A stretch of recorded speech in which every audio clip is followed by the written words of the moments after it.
You ever wonder what masking tape you should use at a project at home?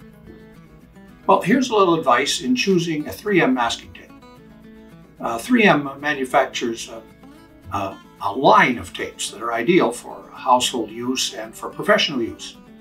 Here are 4 of the selection from 3M. There's a 201, a 301, a 401, and a 501. There's also a 101, but it's not shown here. It's the entry-level tape, the least expensive, and you can use it for hanging pictures on the fridge or put pieces of paper on the wall. And it's a little less expensive. We carry the 201, which is just a little bit better than the 101, and you can use it for bundling cords or something like that. So that's the entry-level 201, and the 101, which we don't show here. But notice that these 4, 201, 301, 401, and 501, are all, each one is a little bigger than the other. And yet, they all have 60 yards of tape on them. So why is one roll bigger than the other? It's because of the technology that goes into it. A little stronger paper, the difference in the glue. They're all made out of crepe paper, but just a little more technology into each roll.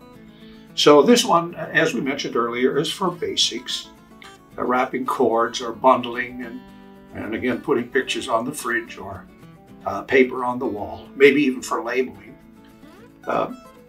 It won't peel very good after a while. It has a 19 pounds of tensile strength, so it can tear kind of easy, and maybe has a little problem with slivering when you take it off of the roll. The 301, on the other hand, is a little bit better tape. It's made out of crepe paper.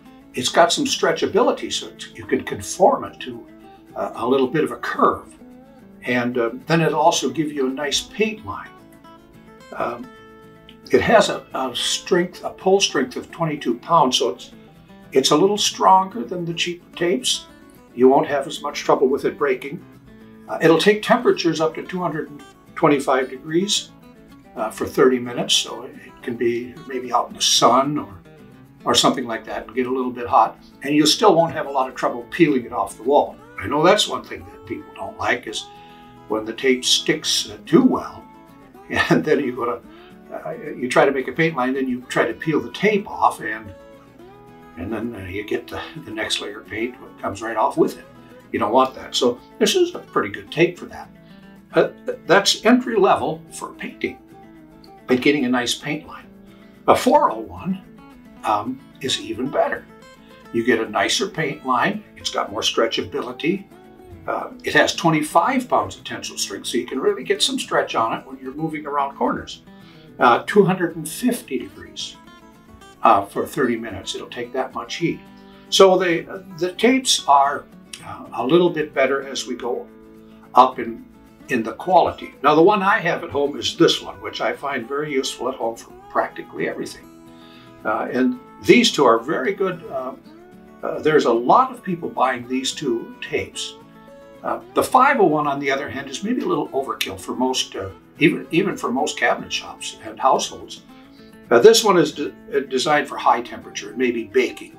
So the likelihood that you'll need this 501 is maybe a little bit slimmer. But again, it has the extra strength, can take temperatures up to 300 degrees. So they put it in a project in an oven and bake it and get it extra hot so they have a production level. So my advice in the household is maybe have the cheaper one around for some bundling and hanging pictures on the wall. I like this one because I like to label things. It's got good stretchability. It gives you a nice paint line. Well, actually, we have both of these, the yellow and the green, in our house. So they're all really nice tapes. 3M, 201, 301, 401, and 501. I hope you enjoyed this video. Please like, subscribe, and share.